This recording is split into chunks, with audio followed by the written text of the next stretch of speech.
Jangan lupa subscribe YouTube channel Metro TV News dan nyalakan notifikasi. Pemirsa, sudah 10 bulan lamanya bisnis pariwisata terdampak COVID-19. Bahkan momen libur panjang yang harusnya menguntungkan bisnis justru sebaliknya. Wisatawan dinilai masih enggan berwisata karena takut tertular COVID-19. Lalu, apa strategi Kementerian Pariwisata dan Ekraf untuk mempertahankan sektor wisata? Untuk membahasnya telah bergabung dari luar studio staf khusus Kementerian Pariwisata dan Ekraf Prabu Revolusi. Kita akan ke Bung Prabu Revolusi pada pagi hari. Selamat pagi, Bung Prabu. Selamat pagi, Mbak Yohana. Ya, terima kasih sudah bergabung bersama kami. Langsung saja, bagaimana sebenarnya situasi terkini kepariwisataan kita selama 10 bulan terakhir ditempa oleh COVID-19? Ya, tentu sektor pariwisata termasuk sektor yang paling terkena dampak ya dikenakan pandemi COVID-19. Tapi yang harus kita ketahui bahwa itu terjadi di seluruh dunia, bukan saja hanya di Indonesia. Sektor-sektor lain pun tentu terdampak, namun pariwisata termasuk yang paling besar ya dikarenakan manusia atau orang-orang tidak boleh bergerak, harus stay at home, dan kalau sudah stay at home ya pariwisata tidak akan terjadi gitu. Karena pariwisata kan membutuhkan pergerakan dari manusia itu sendiri. Per September kemarin year on year itu pariwisata kurang lebih turun hingga 80% ya. Nah, namun demikian kita sedang mencari momentum untuk kembali membangkitkan gairah pariwisata masyarakat, tentu setelah mempertimbangkan faktor kesehatan dan juga keamanan agar nanti pariwisata tidak memberikan dampak negatif dengan memunculkan klaster baru gitu ya. Nah, kita ingin coba melihat dan memetakan bagaimana sebetulnya wajah pariwisata ke depan. Nah, yang kami perhatikan bahwa di depan pariwisata itu wajahnya atau trennya akan lebih berubah. Para wisatawan seperti yang tadi juga Mbak Yona sudah katakan akan lebih mempertimbangkan faktor keamanan ya, faktor keamanan dan juga faktor kesehatan. Alam yang indah atau kuliner yang enak, event yang menarik tidak lagi cukup untuk membuat orang berwisata sekarang ini ya, tetapi juga harus aman dan juga nyaman, termasuk faktor kesehatannya. Itu sebabnya kita sekarang ini betul-betul fokus ya pada implementasi sertifikasi CHSE untuk pelaku wisata, yaitu satu sertifikasi dan standarisasi yang baru bagi pelaku wisata agar bisa memberikan jaminan rasa aman dan nyaman itu bagi wisatawan. Gitu, Ya, Mbak Yohan. standarisasi yang baru itu seperti apa skemanya yang mungkin sudah direncanakan, mengingat bahwa Satgas COVID-19 juga dalam beberapa kesempatan sempat menyatakan bahwa momen liburan atau momen libur itu bisa memicu penyebaran COVID-19. Nah, seperti apa Kemenparekraf mengatasi dilema seperti ini?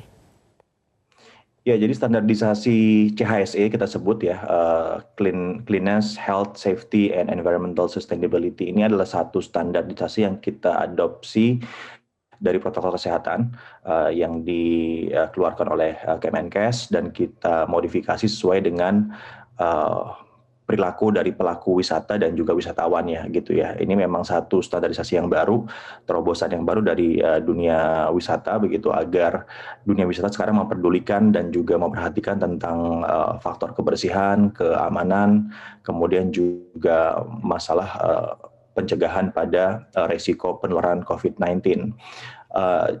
Jadi pelaku wisata nanti kita encourage untuk mendaftarkan dirinya ya, dan kemudian melakukan self assessment secara mandiri.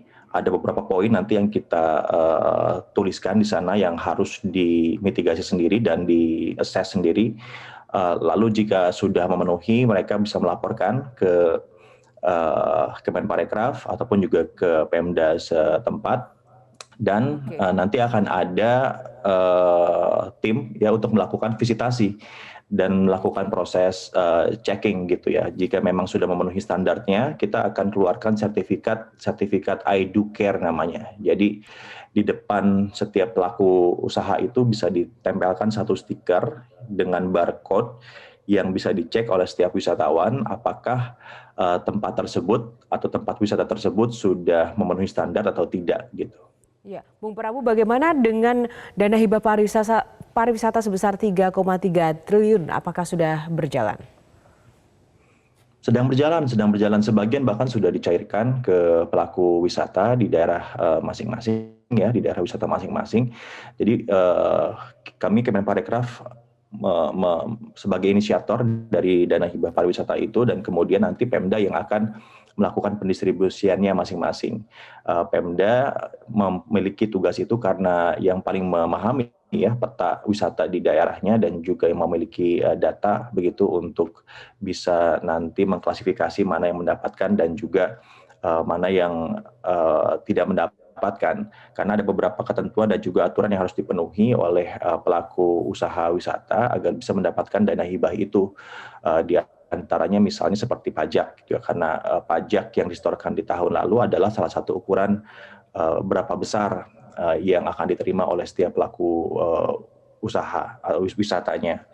Jadi sekarang masih terus berjalan, Mbak Yohana, dan tentu kita akan terus pikirkan ya ke depannya akan seperti apa. Yang sekarang ini kan yang 3,3 triliun ini lebih kepada hibah ya, bantuan begitu dari pemerintah agar yang pertama bisa mempercepat proses mengadaptasi protokol kesehatan, karena itu yang diperlukan sama wisatawan nanti. Kalau nggak apply protokol kesehatan susah gitu ya wisatawan untuk percaya masuk ke satu lokasi wisata. Mungkin Bagaimana di dengan travel anggaran agent berikutnya. sendiri? Bagaimana dengan travel agent sendiri, Bung Prabu? Ya, travel agent juga dalam proses pembahasan untuk dimasukkan ke dalam program bantuan berikutnya gitu ya. Kita juga sedang mendiskusikan semua kemungkinan. Kemarin kan kita memang harus taktis dan cepat ya, agar tidak dulu menunggu terlalu lama ya, karena pelaku wisata kan memang harus mendapatkan bantuan sangat cepat.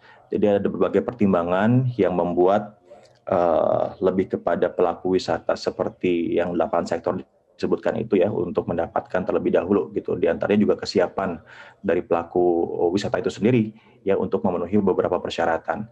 Tapi travel agent sudah kami dengarkan sudah banyak masukan dan juga kita masukkan dalam pembahasan di internal Kemenparekraf. Baik. Terima kasih Bung Prabu Revolusi, staf khusus Kementerian Pariwisata dan Ekonomi Kreatif telah bergabung bersama Metro Pagi Prime Time. Selamat pagi.